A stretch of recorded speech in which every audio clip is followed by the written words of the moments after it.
All right, this is Stephen. This is one of my a favorite topic of mine. It's influencers. They come sometimes in a second, sometimes it's a lifetime.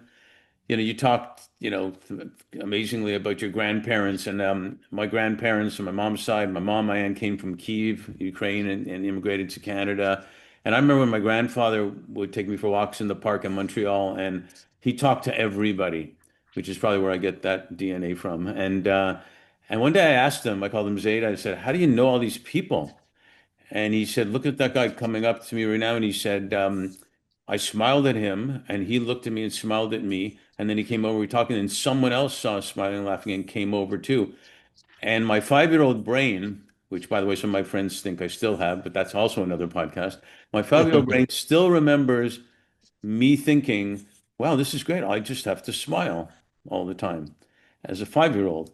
And then, you start getting older and you kind of over expert in things, but then you start getting wiser and you realize a smile itself just can do it.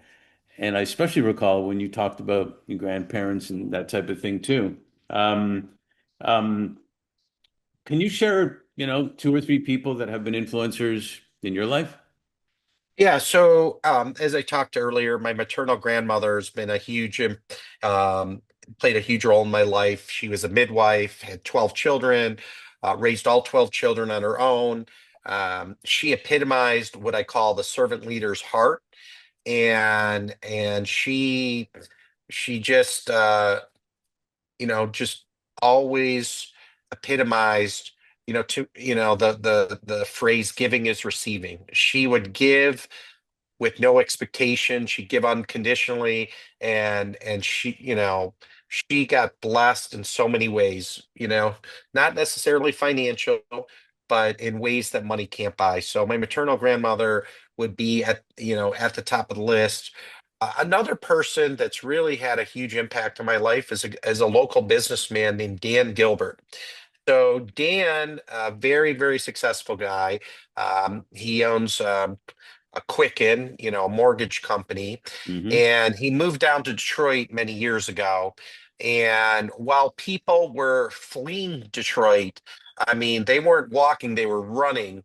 It was going through bankruptcy. He literally, um, he literally, I think he was a catalyst to turning all of Detroit around. He put over $9 billion of his own Yeah. money. Uh, Today, if you go and see what's going on in Detroit, it's absolutely positively breathtaking. We're making a large investment, a $500 million investment to build a biotech life sciences ecosystem.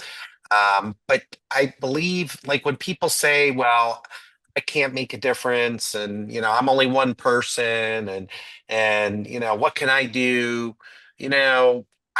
Someone like Dan really stepped up, and not only did he save Detroit, but he helped them turn the corner, and now Detroit, it's an incredible renaissance. And I Yeah. travel all over the world, and I can't tell you how many times people say, "Hey, I want to do what Dan Gilbert did in Detroit."